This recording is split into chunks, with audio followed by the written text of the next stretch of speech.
주셔서 하나님 말씀 받겠습니다. 오늘 말씀은 사도행전 2장 43절부터 47절입니다. 예, 사도행전 2장 43절부터 47절입니다. 같이 한 목소리로 합독하겠습니다. 사람마다 두려워하는데 사도들로 말미암아 기사와 표적이 많이 나타나니 믿는 사람이 다 함께 있어 모든 물건을 서로 통용하고 또 재산과 소유를 팔아 각 사람의 필요를 따라 나눠주며 날마다 마음을 같이하여 성전에 모이기를 힘쓰고 집에서 떡을 떼며 기쁨과 순전한 마음으로 음식을 먹고 하나님을 찬미하며 또 온 백성에게 칭송을 받으니 주께서 구원받는 사람을 날마다 더하게 하시니라. 아멘. 자리에 앉아주시기 바랍니다. 예. 우리 옆에 있는 분이랑 함께 인사합시다. 잘 오셨습니다. 환영합니다. 축복합니다. 예. 인사가 굉장히 짧네요. 예, 잘 오셨습니다. 오늘 또 하나님께서 새롭게 또 우리 권사님 보내주셔서 감사합니다. 우리 오늘 말씀 제목 한번 읽어볼까요? 읽겠습니다. 시작. 천국이 경험되는 교회. 예, 천국이 경험되는 교회. 예, 화면 돌려주세요. 예, 오늘 하나님 앞에 예배하시는 여러분에게 천국이 경험되는 놀라운 은혜가 있기를 간절히 축복합니다. 예, 2022년 새를 맞이해서 우리가 또 하나님께서 우리 교회에 주신 사명을 다시 한번 우리가 한번 점검해보고 우리가 어떻게 하나님 앞에서 신앙생활하고 어떤 목표를 두고 나가야 되는가, 특별히 우리 교회 공동체 안에서 하나님께서 주신 사명이 무엇인지 오늘 그것을 점검하고 또 하나님 앞에 힘있게 나갈 수 있으면 좋겠습니다. 특별히 정말 처음 이런 말씀을 듣는 분들도 계실 것입니다. 그래서 그동안에 한국교회가 가지고 있었던 잘못된 것들을 우리가 살피고 또 우리가 이 시대에 맞는 그러한 교회가 무엇인지, 우리가 해나가야 될 것이 무엇인지, 하나님께서 우리 교회에 왜 그런 사명을 주셨는지 우리가 마음을 열고 좀 이렇게 말씀을 들었으면 좋겠습니다. 그래서 기존에 잘못된 것들에 대해서 우리가 깨닫고 고쳐나가는 것이 교회가 아름답게 세워져 나가는 방법이기 때문에 하나님께서 그렇게 정말 꼭 우리 마음에 울림을 주시고 또 하나님 주신 사명을 따라 나갔으면 좋겠습니다. 종교개혁자들이 말했습니다. 개혁교회는 날마다 개혁돼야 된다. 개혁되지 않으면은 더 이상 개혁교회가 아니다라고 종교개혁자들이 말을 했습니다. 근데 지금 한국교회는 사실은 개혁이 멈춰버린, 종교개혁자들이 입장에서 보면은 더 이상 개혁교회라고 할 수 없는 그러한 지경에 다다랐죠. 그래서 우리가 종교개혁자들의 그 전통을 따라서 우리가 개혁교회를 힘있게 만들어 나갔으면 좋겠습니다.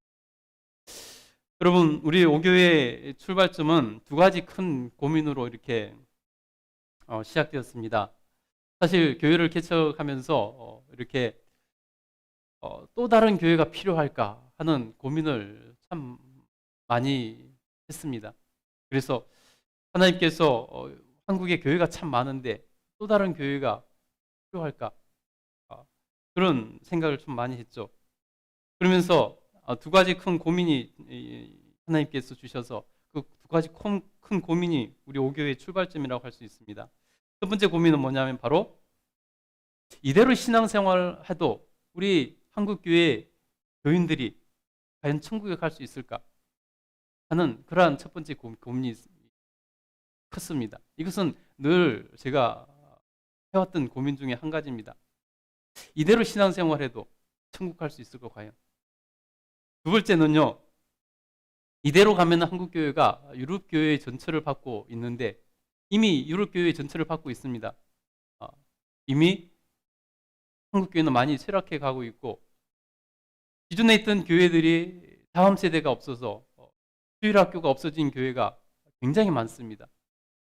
통합적 교회에서 이렇게 설문조사를, 교회들을 조사를 했는데 이미 수많은 교회들이 작년들만 있고 다음 세대가 피가 말라서 주일학교가 없어진 교회가 너무나 많아졌습니다.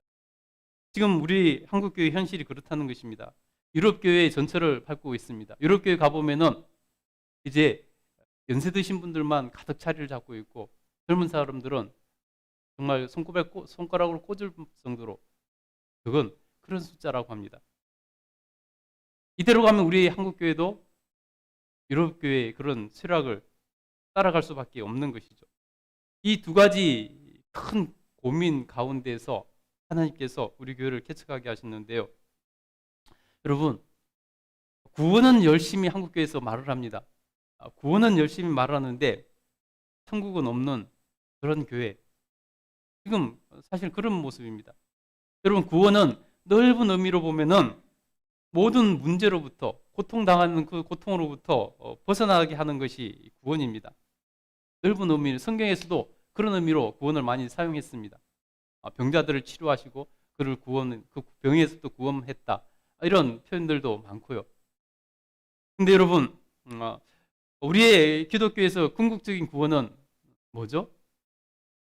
바로 우리는 그 천국을 향해 나가는 것, 천국에 들어가는 것이 우리 궁극적으로 보통 말하는 구원이죠.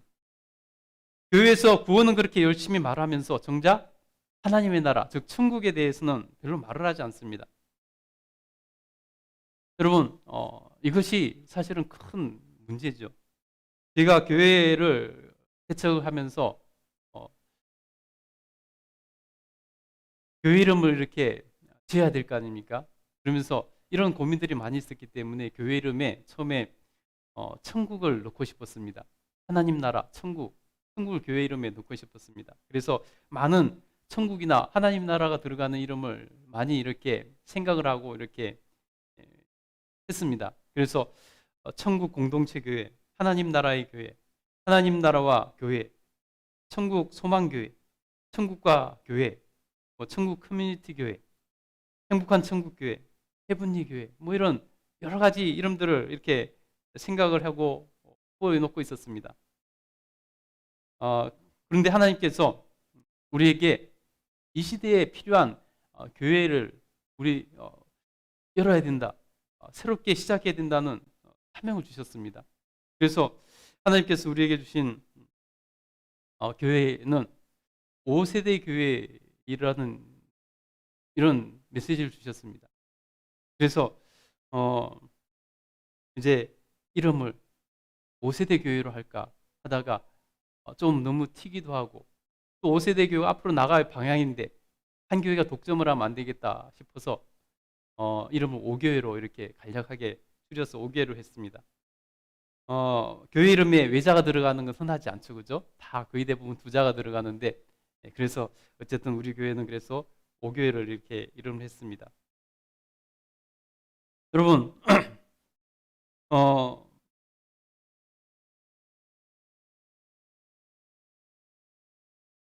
이따가 5세대 교회에 대해서는 이따가 조금 더 말씀을 드리도록 하겠습니다. 그럼 여러분, 지금 한국 교회의 문제, 왜 그러면 우리 현대 교회에서 구원은 열심히 말을 하지만은 천국은 멀리 있는 그러한 교회가 되어버렸을까요? 왜 한국 교회가 지난날에 그 유럽의 교회를 전철을 받고 있는 것일까요? 여러 가지 원인들을 생각하며 고민을 했습니다. 하나님 앞에 기도하면서 여러 가지로 이렇게 생각을 했습니다. 그러면 이것을 어떻게 해결해야 될 것인가 하는 부분들을 우리가 내놓고 나가야 될 방향입니다. 그래서 몇 가지 원인들을 이렇게 찾았습니다. 여러분, 몇 가지 원인들이 있을 것입니다. 그 중에서 가장 문제가 되는 것은 뭐냐면 바로 우리가 삶을 살아가면서 그리스도인이라 예수님을 믿는다고 하면서 바로 이 신앙이 삶의 중요한 가치를 차지하지 못하고 있더라는 것입니다. 즉 다시 말해서 말뿐인 신앙생활을 하고 있다는 것입니다. 교회를 다니고 예수님을 믿는다고 하면서 말뿐인 신앙생활을 하고 있다는 것입니다. 여러분, 왜 그럴까요?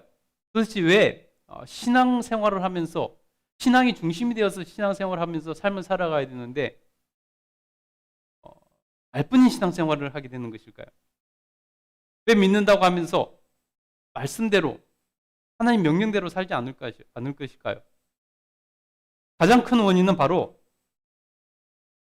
왜곡된 구원관에 있다는 것입니다.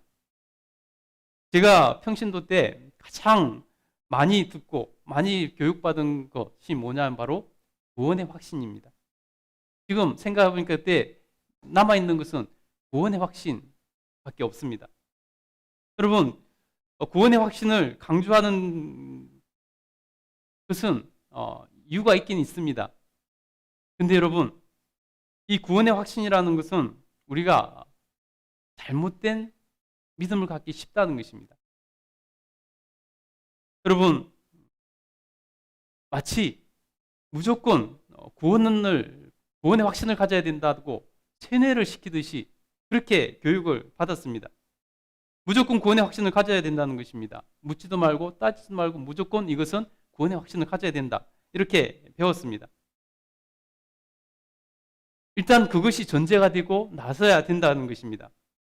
여러분, 그래서 구원에 대해서 고민하고 구원의 확신이 없으면 마치 신앙이 없는 것처럼 믿음이 없는 것처럼 치부를 당했습니다. 그리고 구원의 확신이 없으면 구원 정말 믿음이 연약한 자로 이렇게 취급당했습니다. 그리고 구원의 확신을 가지지 않으면 교회에서 신앙생활하는 것이 참 힘든 것처럼 느껴졌습니다. 그래서 저 같은 경우는 정말 그것이 너무나 강조되고 이렇게 마치 세뇌를 하듯이 이렇게 강조를 받다 보니까 그것이 힘들었습니다. 물론 성경을 배우고 공부하면서 그것이 무슨 의미인지 이런 것도 깨달아졌습니다. 그렇지만 여러분, 우리가 구원의 확신을 가진다는 것은 굉장히 그 의미를 깊이 있게 깨닫고 가져야 되는 그런 마음이라는 것입니다. 묻지도 않고 따지지도 말고 가져야 되는 그런 것이 아니라는 것입니다. 사실은 성경은 구원의 확신이라는 그러한 개념으로 말하지 않습니다. 이것은 그냥 우리가 편하기 위해서, 우리가 신앙생활 편의를 위해서, 우리가 믿음을 확실히 붙잡고 있으라는 그런 편의에서 만들어낸 그런 말이라고도 할 수 있습니다. 그래서 구원의 확신을 갖지 않으면은 교회에서 신앙생활 하는 것이 어렵기 때문에 사실은 저는 의지적으로 구원의 확신을 가지려고 했습니다. 그리고 많은 사람들에게 나중에는 구원의 확신을 갖게 되고 또 사람들에게 구원의 확신을 대해서 말하고 가져야 된다고 말하는 그러기도 했습니다. 그리고 제가 모든 것을 그 구원의 확신 위에 쌓기 시작하는 것을 볼 수 있습니다. 여러분, 신앙생활 하면 모든 사람들이 다 사실은 그렇습니다. 이 구원의 확신이 가장 밑바탕이고 그 위에다 모든 신앙의 다른 것들을 쌓습니다. 심지어 저는 신학교를 가서 신학 공부를 하면서도 이 구원의 확신이라는 바탕 위에 모든 것을 쌓아 올렸습니다. 예. 그래서 여러분, 목사가 되고 나서도 구원의 확신이, 성도들에게 구원 확신을 심어주는 게 어떻게 보면 가장 중요하고 큰 사역 중에 하나였습니다. 여러분, 그런데 한번 생각해 볼까요? 내가 구원의 확신을 가진다고 정말로 내가 의심의 여지도 없이 0.1%의 의심의 여지도 없이 내가 구원의 확신만 가지면 천국 가는 것일까요? 한번 생각해 보세요. 내가 구원의 확신을 가지면 그렇다고 그것이 천국 가는 것이 되는 것일까요? 여러분, 천국은 나의 생각과 나의 의지와 상관없는 것입니다. 그것을 판별하시는 분은, 심판하고 결정하시는 분은 하나님이십니다. 여러분, 쉽게 한번 예를 들어볼까요? 모든 사람들은 재판을 하면서, 법원에 가서 재판을 하면서 자기는 죄가 없다고 주장하면서 서로 다툽니다. 그러면서 자기는 죄가 없다고 주장을 합니다. 여러분, 그게 자기의 신념이고 자기의 믿음입니다. 근데 여러분, 한번 생각해 보세요. 내가 죄가 없다고 주장한다고 죄가 없는 것이 되나요? 결정하는 재판관이 결정하는 것에 따라서 결정되는 것입니다. 죄가 있다고 하면 죄가 있는 것이고, 없다고 하면 없는 것입니다. 서로 죄가 없다고 주장하지만은 자기가 죄가 없다고 와서 항변하지만은 결정하는 심판하는 자가 죄가 있다 그러면은 죄가 있는 것으로 결정되고 그는 죄의 값을 받아야 되는 것입니다. 여러분, 우리가 아무리 내가 스스로 나는 구원을 받았고 구원의 확신을 있어 이렇게 주장한다 할지라도 우리 주님께서 어떻게 결정하느냐, 심판대 앞에서 어떻게 결정되느냐에 따라서 그 결정은 나는 것입니다. 내 주장과 상관이 없다는 거죠. 여러분, 그것을 우리가 좀 생각하고 했으면 좋겠습니다. 교회에서는 천국에 대해서, 구원에 대해서 굉장히 열심히 말을 합니다. 그렇지만 우리가 그 원리나 그 깊이는 말하지 않고 그냥 무조건 구원의 확신을 가지라고 말하는 경우가 많다는 것입니다. 여러분, 우리가 믿음의 선배들에게나 혹은 목사님에게 제가 예수님을 믿는데 구원을 받을까요? 물어보면은 아마 대부분은 다 그렇게 말할 것입니다. 구원의 확신을 가지라고 이렇게 말할 것입니다. 제가 천국에 갈 수 있을까요? 물어보면은 너는 예수님을 믿기 때문에 천국 갈 수 있어. 천국 간다고 구원의 확신을 가지라고 말할 것입니다. 근데 여러분, 질문을 조금 바꿔서 한번 해보면 어떤 답이 나올까요? 믿음의 선배들에게나 혹은 구원의 확신을 말하는 그 믿음의 선배들이나 목사님에게 이렇게 물어보면 뭐라고 대답을 할까요? 목사님, 저의 구원을 책임질 수 있습니까? 물어본다면은 어떤 대답을 하게 될까요? 어떤 답을 듣게 될까요? 권사님이 구원의 확신을 말했는데, 장로님이 구원의 확신을 말했는데 제 구원을 책임질 수 있습니까? 물어보면 어떤 답이 돌아올까요? 여러분, 구원의 확신은 그렇게 세뇌돼서 되는 것이 아닙니다.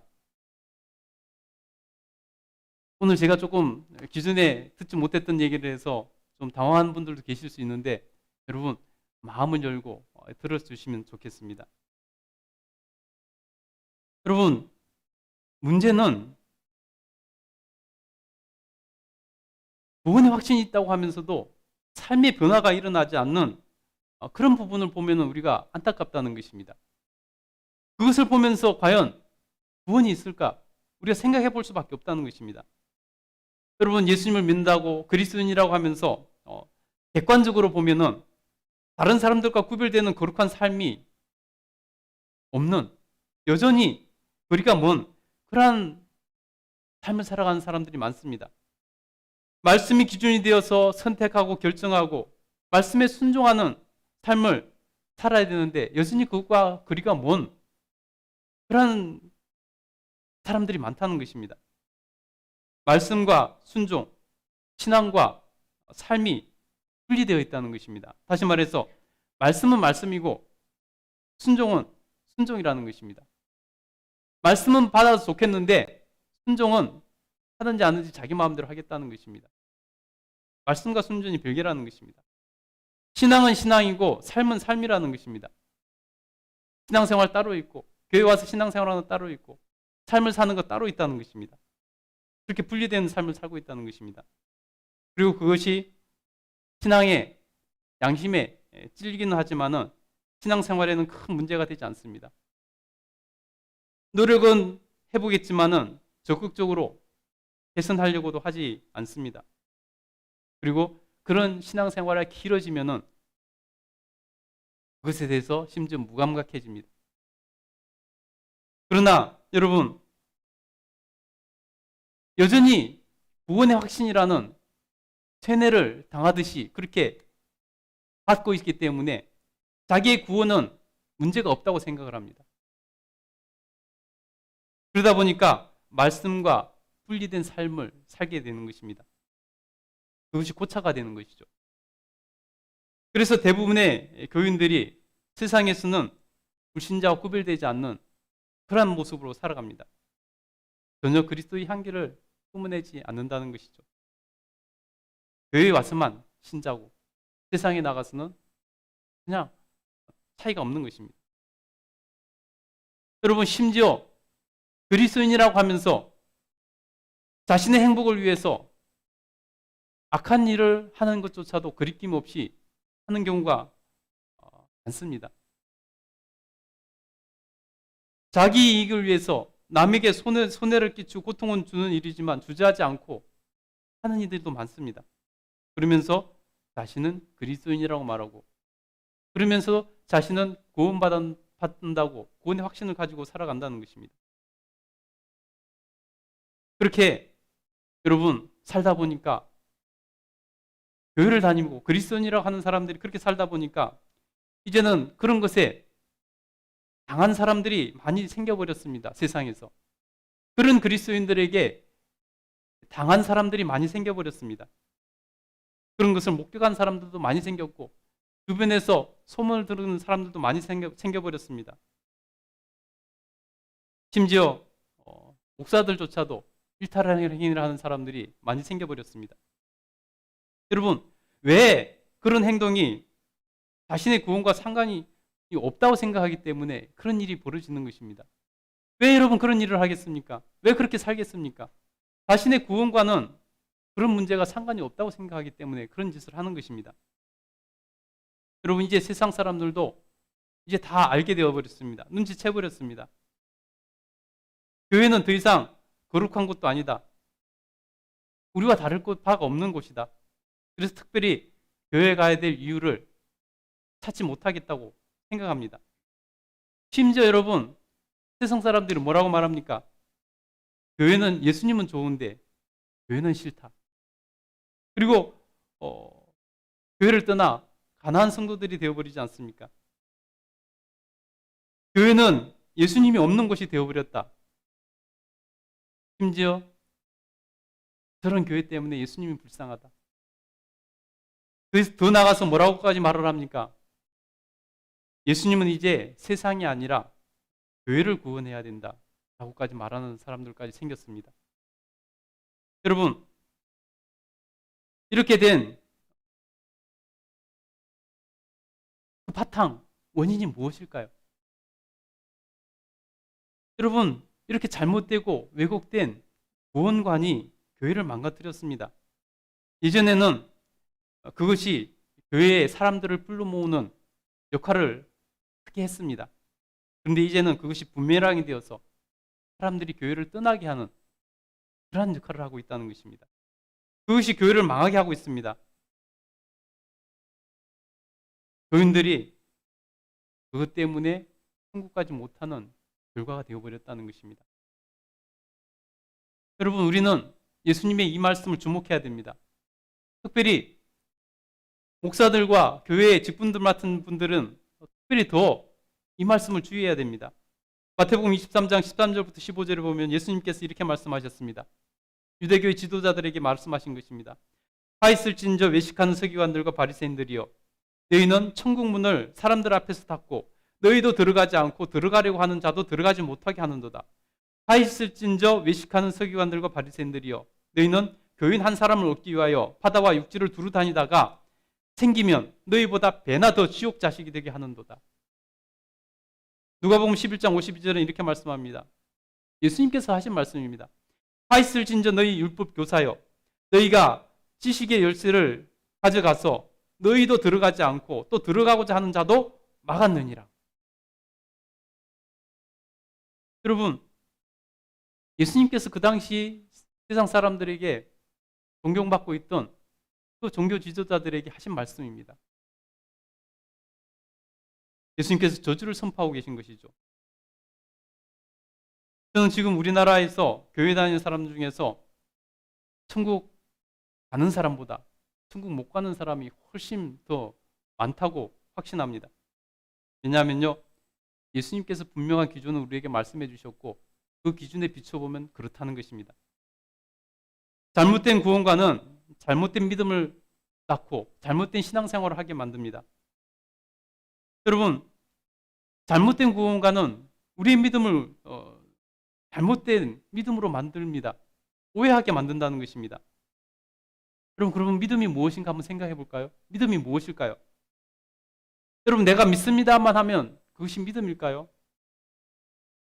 여러분, 한번 생각해 보세요. 우리 일상생활에서 한번 믿음에 대해서 한번 생각해 볼까요? 부모는 실제로 믿든지 안 믿든지 자녀들에게 처음에 자녀들에게 믿음을 말을 합니다. 아들, 아빠는 너를 믿어. 딸, 엄마는 너를 믿어. 이렇게 말을 합니다. 여러분, 진짜로 자녀들이 정말로 믿음직스러워서 그렇게 말을 하는 것일까요? 믿고 싶은 의지의 표현일 뿐인 것이죠. 자녀가 거듭 실망시킨다면 그 부모의 믿음은 점점 작아집니다.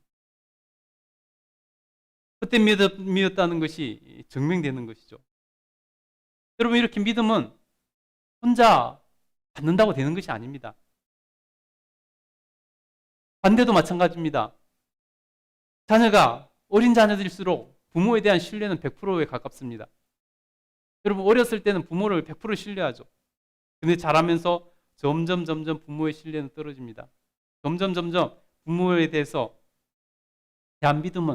대한 믿음은 점점 작아집니다. 나중에는 그 100% 신뢰했던 부모가 나중에는 우리 부모님도 별 수 없구나. 다른 사람들과 똑같네. 이렇게 되는 것입니다. 여러분, 이렇게 믿음은 혼자서 갖는다고 되는 것이 아닙니다. 믿음은 상호작용입니다. 혼자 믿는 것은 자유지만은 그것이 진짜 믿음이 되기 위해서는 상호작용으로 믿음이 일어나야 된다는 것입니다. 믿음은 혼자 믿는 것이 아닙니다. 여러분, 우리가 믿는다고 하면서 혼자 믿음을 주장하는 사람들이 참 많습니다. 혼자 믿는 것이 아닙니다. 내가 믿는다고 하면은 믿음의 대상이 있기 때문에 믿는 것입니다. 누구를 믿는 것이죠. 여러분, 한번 옆에 있는 사람에게, 친구에게 이렇게 나는 믿어 라고 말을 하면은 분명히 상대방을 질문할 것입니다. 뭘 믿는데? 누구를 믿는데? 나를 믿는 거야? 이렇게 질문할 것입니다. 이렇게 믿음은 반드시 누군가를 믿는 대상이 있다는 것입니다. 그리고 믿음이 헛믿음이 아니라 진짜 믿음이 되기 위해서는 믿음의 대상과 나의 상호작용이 일어나야, 다시 말해서 서로 믿음을 신뢰해야 그것이 진짜 믿음이 된다는 것입니다. 특별히 우리 신앙생활에서 믿음은 특별히 더 그렇습니다. 신앙으로서 믿음을 갖는다는 것, 믿는다는 것은 전인격적인 상호작용이 일어나야 되는 것입니다. 내가 하나님을 믿는다는 것은 하나님과의 신뢰 관계를 맺는 것을 의미합니다.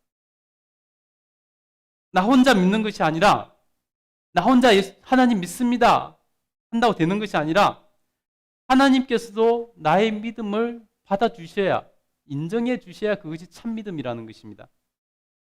신앙인으로서 믿음의 대상인 그 신이신 그분과의 관계에서 피조물인 우리 인간이 하나님을 믿는다고 말을 하면 신이신 그 하나님께서 그 믿음을 인정해 주셔야 그것이 참 믿음이 되는 것이죠.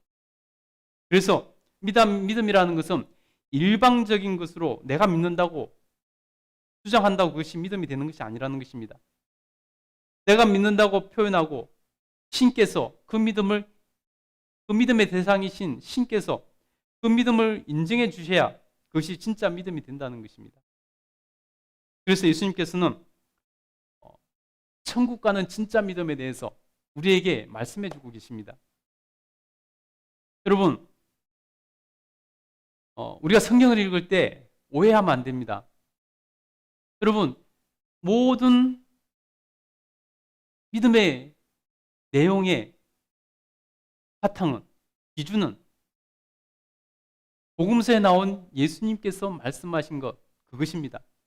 예수님께서 무슨 말씀을 하셨는가? 예수님께서 어떻게 정하셨는가? 이것이 기준이라는 것입니다. 여러분, 우리가 흔히 특별히 사도 바울이 수많은 서신서들, 편지를 썼습니다. 여러분, 사도 바울이 편지를 쓴 그 서신서들이 기준이 되는 경우가 참 많습니다. 여러분, 그렇지만 그것을 서신서들 읽을 때는 우리가 잘 알고 읽어야 됩니다.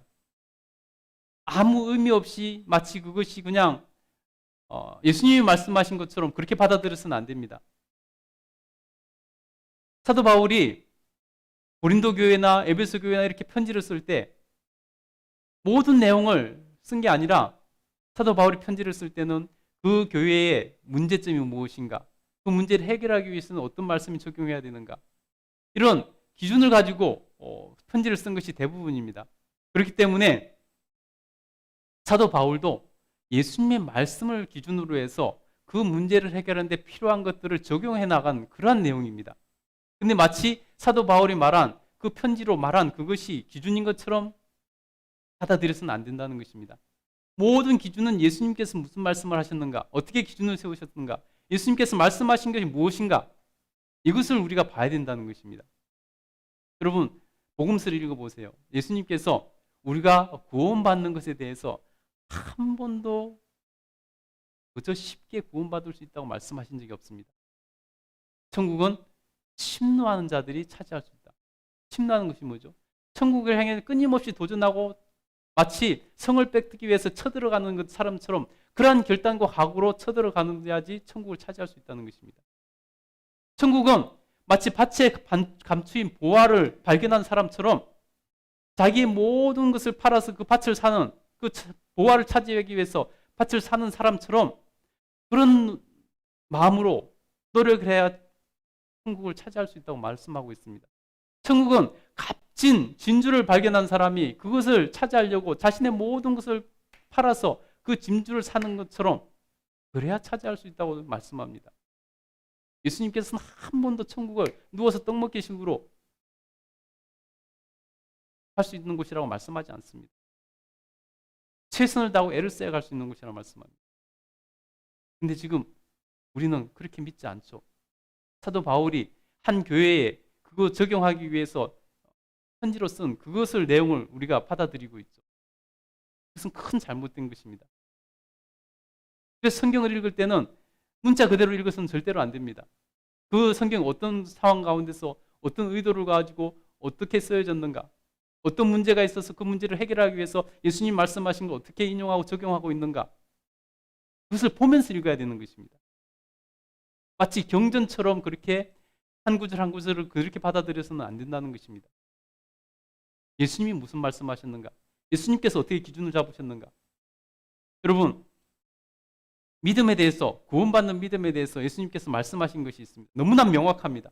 근데 이것이 너무나 우리가 받아들이기 너무 힘들기 때문에 우리는 이것을 외면하고 사도 바울이 어떤 교회에 편지 쓰면서 적용했던 그것을 받아들이고 있는 것을 봅니다. 예수님 믿음에 대해서, 구원받는 믿음에 대해서 뭐라고 말씀하시고 있는가 한번 볼까요? 마태복음 7장 15절부터 27절을 한번 찾아보세요.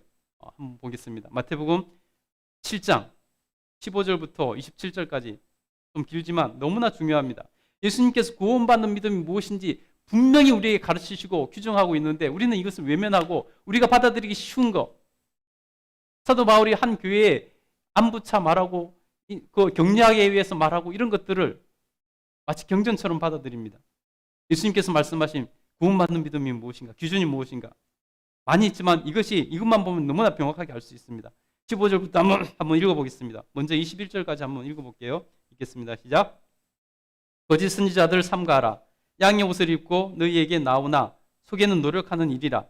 그들의 열매로 그들을 알지니 가시나무에서 포도를 또는 엉겅퀴에서 무화과를 따겠느냐. 이와 같이 좋은 나무마다 아름다운 열매를 맺고 못된 나무가 나쁜 열매를 맺나니 좋은 나무가 나쁜 열매를 맺을 수 없고 못된 나무가 아름다운 열매를 맺을 수 없느니라. 아름다운 열매를 맺지 아니하는 나무마다 찍혀 불에 던져지느니라. 이러므로 그들의 열매로 그들을 알리라. 21절입니다. 나더러 주여 주여 하는 자마다 다 천국에 들어갈 것이 아니요 다만 하늘에 계신 내 아버지의 뜻대로 행하는 자라에 들어가리라. 예수님께서 분명히 천국에 들어갈 믿음이 무엇인지 기준을 말씀하고 있습니다. 그 열매를 보고 판단하신다는 것입니다. 나더러 주여 주여 하는 자마다, 여러분 주여 주여 외치는 것은 무엇입니까? 난 주님을 믿는다고 말하는 것 아니겠습니까? 나더러 주여 주여 하는 자마다 다 천국에 들어갈 것이 아니요 다만 하늘에 계신데 아버지의 뜻대로 행하는 자라에 들어가리라. 분명한 기준을 말씀하고 있습니다. 믿습니다. 아무리 해도 천국에 들어가는 것이 아니라는 것입니다. 주님께서 인정해 주지 않으신다는 것입니다. 여러분, 이것에 대해서 예수님께서 분명하게 확신하게 예를 들어 말씀해 주고 있습니다. 여러분 한번 보세요. 그 뒤에 22절부터 27절에 보면요, 예수님께서 예를 들어서, 굳이 예를 들어서 오해하지 말라고, 확실히 하려고 예까지 들어서 말씀하십니다. 우리 22절부터 한번 읽어보겠습니다. 시작. 그날에 많은 사람이 나더러 이르되 주여 주여 우리가 주의 이름으로 선지자 노릇하며 주의 이름으로 귀신을 쫓아내며 주의 이름으로 많은 권능을 행하지 아니하였나이까 하리니, 그때 내가 그들에게 밝히 말하되 내가 너희를 도무지 알지 못하니 불법을 행하는 자들아 내게서 떠나가라 하리라. 그러므로 누구든지 나의 이 말을 듣고 행하는 자는 그 집을 반석에 지은 지혜로운 사람 같으리니, 비가 내리고 창수가 나고 바람이 불어 그 집에 부딪히되 무너지지 아니하니 하나니 이는 주초를 반석 위에 놓은 가득이요, 나의 이 말을 듣고 행하지 아니하는 자는 그 집을 모래 위에 지은 어리석은 사람 같으리니, 비가 내리고 창수가 나고 바람이 불어 그 집에 부딪힘에 그 무너짐이 심하리니라. 여러분 보세요. 예수님께서 나더러 주여 주여 하는 자마다 다 천국에 들어가지 못한다, 오직 하나님 뜻대로 행하는 자가 들어간다, 기준을 분명히 말씀하시면서 확실히 알라고 예를 들어 말씀하십니다. 그날에, 심판날 그날에 많은 사람들이 이르되 나더러 주여 주여 우리가 주의 이름으로 선지자 노릇하며 주의 이름으로 귀신을 쫓아내며 주의 이름으로 많은 권능을 행하지 아니하였나이까. 그런데 제가 왜 천국에 들어가지 못합니까? 따질 것이라는 것입니다. 여러분 보세요. 여러분 주의 이름으로 선지자 노릇하고 주의 이름으로 귀신을 쫓아내고 주의 이름으로 수많은 권능 등을 행할 정도라면은 얼마나 그 자신이 스스로 구원의 확신을 가지고 있었겠습니까?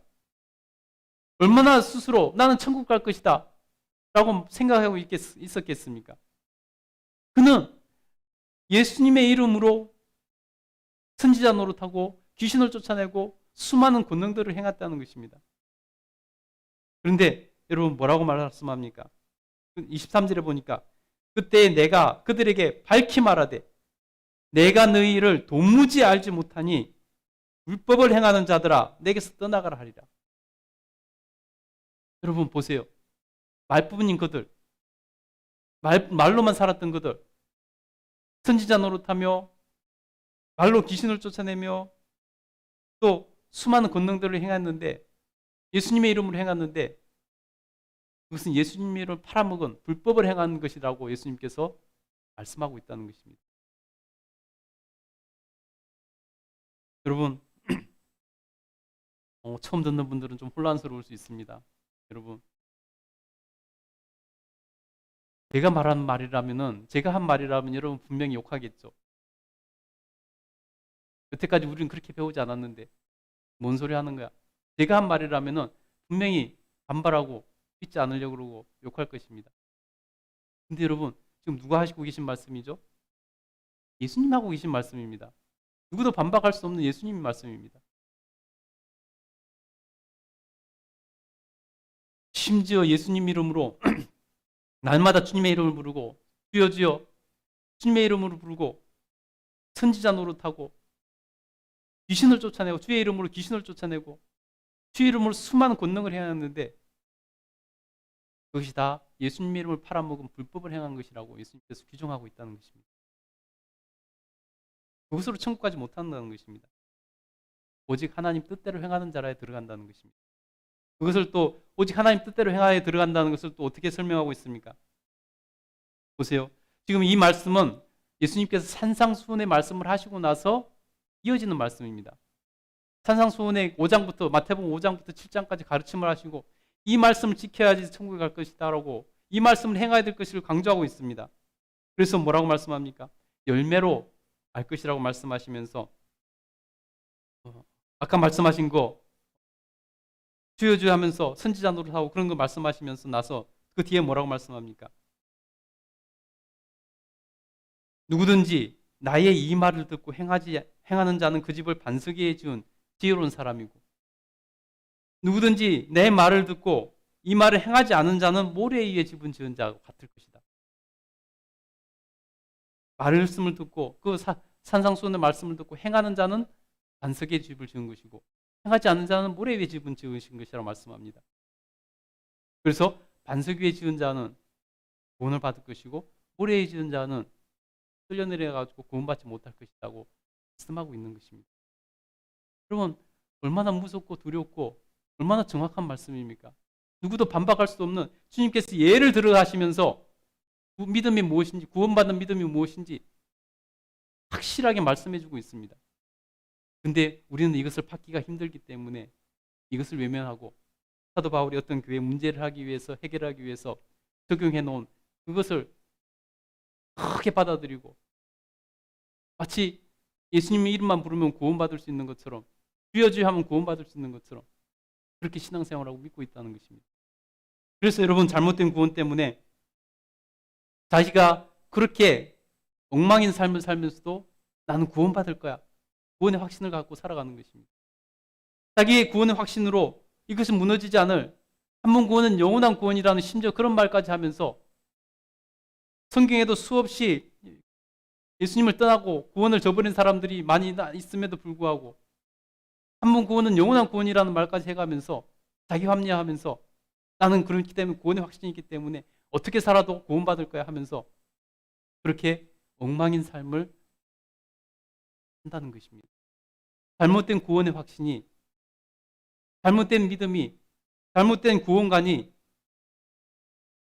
그리스도인답지 않는 신앙인, 엄밀하게 말하면 그리스도인이라고 할 수 없는 신앙인, 그래서 예수님의 이름을 욕되게 하는 그러한 스스로 그리스도인이라고 하는 그 사람들 때문에 교회는 점점 망가지고 있고 교회는 점점 세상으로부터 배척당하는 그런 모습으로 나가고 있다는 것입니다. 여러분, 그러니 여러분, 우리 종교개혁의 신앙의 선진들이 말했던 것처럼 날마다 개혁되지 않으면 더 이상 개혁교회가 아닌 것입니다. 여러분, 그래서 우리는 이때 분명히 개혁이 필요한 시점에 있는 것입니다. 여러분, 더 이상 개혁을 미룰 수 없는 그러한 개혁의 시점에 우리가 살아가고 있는 것입니다. 더 이상 외면할 수가 없습니다. 근본적으로 새로운 교회가 필요합니다. 저는 구약의 교회를 1세대 교회라고 생각합니다. 1세대 교회는 구약교회, 2세대 교회는 초대교회, 3세대 교회는 로마가 기독교를 공인하고 난 제도화된 교회, 4세대 교회는 종교개혁을 일으키고 그렇게 개혁교회가 시작된, 우리 개신교가 시작된 이 교회, 4세대 교회라고 생각합니다. 그래서 이제는 다시 한번 우리가 개혁하고 나가야 될 5세대 교회를 향해 나가야 된다고 생각합니다. 그렇지 않으면 교회는 미래가 없고 교회를 다는 수많은 사람들이 있지만은 정작 천국 갈 수 있는 사람은 소수에 불과한, 예수님의 말씀 그대로 비춰보면은 그렇게 될 수밖에 없는, 특별히 한국 교회는 유럽 교회처럼 이제 점점 쇠락해 나가는 그럴 수밖에 없다는 것입니다. 그래서 하나님께서 우리 5교회 5세대 교회를 향해 나가는 사명을 주셨습니다. 그래서 우리 이름도 5교회로 지은 것입니다. 여러분, 성경을 해석하고 교리적으로는 사실은 종교개혁 이후로 수많은 연구들을 통해서 사실 흠잡을 데 없을 정도로 수많은 말씀을 해석하는 데 있어서는 정말 괜찮습니다. 근데 여러분, 우리가 이제 5세대 교회로 개혁해야 될 것은 뭐냐면 실제적인 이 구원관, 잘못된 구원관을 바로잡고 그래서 삶의 변화를 일으키고 그래서 정말로 천국에 입국할 수 있는 그런 삶을 살아내는 것, 이것이 정말 필요하다는 것입니다. 하나님께서 그래서 우리 교회에 5가지 사명을 주셨는데요. 첫 번째가 바로 오른쪽 보고 왼쪽 보고 한번 읽어볼까요? 첫 번째 한번 보세요. 저기 또 5개의 사명. 첫 번째 한번 읽어보겠습니다. 시작. 바른 구원관으로 삶의 변화와 천국 입국. 여러분, 이것이 우리 교회의 첫 번째 사명입니다. 여태까지 설명했기 때문에 더 이상 설명하지 않겠습니다. 시간이 없어서 이제 간략하게 보겠습니다. 두 번째는 바로 그러기 위해서 자기주도적인 신앙이 되는 것입니다. 여러분, 우리의 구원은, 자기의 구원은 누구도 대신 책임져 줄 수 없습니다. 자기주도적인 신앙인이 되어야 된다 그러니까 오해하는 분들도 있습니다. 아, 내가 주도적으로 하니까 내 마음대로 신앙생활하고 자기 속에 오른 대로 신앙생활을 된다 이렇게 생각하는데 절대 그런 의미가 아닙니다. 자기주도적인 신앙인이 된다는 것은 뭐냐면요, 누구도 내 구원을 대신 책임져 줄 수 없습니다. 자기가 하나님과 1:1 관계에서 그것을 책임져 나가야 되는 것입니다. 그렇기 때문에 자기가 주도적으로 하나님과의 관계에서 정말로 말씀을 읽고 말씀을 묵상하며 정말 연구하고 어떻게 내 구원을 완성해 나갈 것인가, 그래서 하나님 앞에 스스로 찾아서 구원을 향해서 나가는 열심을 가지고 천국을 침노하는 삶을 사는 것, 그것이 바로 자기주도적인 신앙인이 되는 것입니다. 여러분, 성도들이 얼마나 수동적으로 피동적으로 신앙생활하는 사람들이 많은지 아세요? 정말로 적극적으로 말씀을 읽고 내 구원을 내가 책임지기 위해서 하나님을 찾고 구하고 열심히 말씀 읽고 묵상하며 기도하면서 나가야 되는 것입니다. 그게 그렇지 않기 때문에 교회에서는 말씀 읽으라, 기도해라 수없이 강조를 하고 또 강조하고 또 얘기하는 것입니다. 여러분, 수동적으로 피동적으로 신앙생활하면요 절대 구원을 완성하기 힘듭니다. 구원의 이 여정을 완성해 나가기 힘듭니다. 누구도 내 구원을 책임지지 못합니다. 목사가 구원을 책임져준다고요? 절대 그럴 수 없습니다. 지도는 할 수 있고 길을 방향을 제시할 수 있지만은 절대 책임져주지 못합니다. 자기 구원은 스스로 책임져야 되는 것입니다. 그래서 여러분, 자기주도적인 신앙인이 되어야 됩니다. 세 번째는요, 우리 시대와 맞먹는 사명인데, 여러분, 부모 세대는 열심히 교회 다니는 사람들이 많습니다. 근데 여러분, 자녀들은 신앙을 잃어버리고 교회를 떠나는 사람이 많습니다. 부모 세대는 여러분, 우리나라의 부모 세대 복음화율은 15%, 20% 내외입니다. 근데 여러분, 자녀 세대는요, 지금 2%, 3%입니다. 대학생들이 복음화율이 2%, 3%입니다. 여러분, 학생들이, 고등학교, 중학생들이 학교에서 자기가 교회 다닌다 그러면 이상한 눈으로 쳐다본다고 합니다. 지금 그런 시대가 되어버렸습니다. 아직도 교회 가는 사람이 있어? 이런 눈으로 쳐다본다는 것입니다. 여러분, 우리나라에서 선교사를 파송하고 선교사님들이 가는 나라가 복음화율이 2%, 3% 되는 나라들을 가는 것입니다. 근데 지금 다음 세대가 2%, 3% 복음화율이 그 정도라는 것입니다. 선교할 대상이라는 거죠. 부모들의 믿음이 자녀들에게 전수가 되지 않았기 때문에 그런 일이 벌어지는 것입니다. 그래서 우리 교회는 신앙 전수 시스템을 개발해서 그 시스템을 따라서 부모 신앙이 자녀들에게 그대로 전수될 수 있도록 도우려고 합니다. 그것이 세 번째 우리 교회 사명입니다. 네 번째는 거기에서 멈추는 것이 아니라 믿음의 명문 가문, 자손 대대로 믿음의 명문 가문을 이루어가는 것, 이것이 우리 교회의 네 번째 사명입니다. 다섯 번째는 바로 천국을 맛보는 교회가 돼서, 천국이 경험되는 교회가 돼서 속하고 싶어서 스스로 찾아오는 교회가 되는 것입니다. 오늘 성경 본문입니다. 오늘 성경 본문은 초대교회가 그랬습니다. 우리 성경 본문 다시 한번 읽어볼까요? 우리 사도행전 2장 43절부터 44절 읽어보겠습니다. 초대교회 이런 모습 가운데 사람들이 교회를 스스로 찾아왔다는 것입니다. 다시 한번 읽어보겠습니다. 천국이 맛보는 교회, 천국이 경험되는 교회가 되니까 사람들이 스스로 찾아오더라는 것입니다. 43절부터 47절 읽겠습니다. 시작. 사람마다 두려워하는데 사도들로 말미암아 기사와 표적이 많이 나타나니 믿는 사람이 다 함께 있어 모든 물건을 서로 통용하고 또 재산과 소유를 팔아 각 사람의 필요를 따라 나눠주며 날마다 마음을 같이하여 성전에 모이기를 힘쓰고 집에서나 떡을 떼누며 기쁨과 순전한 마음으로 음식을 먹고 하나님을 찬미하며 또 온 백성에게 칭송을 받으니 주께서 구원받는 사람을 날마다 더하게 하시니라. 보세요 여러분, 초대교회의 모습이었습니다. 사도행전 4장에도 반복되어 소개하고 있는데요. 초대교회 사도들로 인해서 표적이 나타나고 많은 사람들이 함께 모여서 교회가 공동체를 이루어서 물건을 서로 통용하고 재산과 소유를 팔아 필요한 사람들에게 도와주고 나눠주고 같이 먹고 마시고 여러분, 초대교회에서는 천국이 경험되는 교회였다는 것입니다.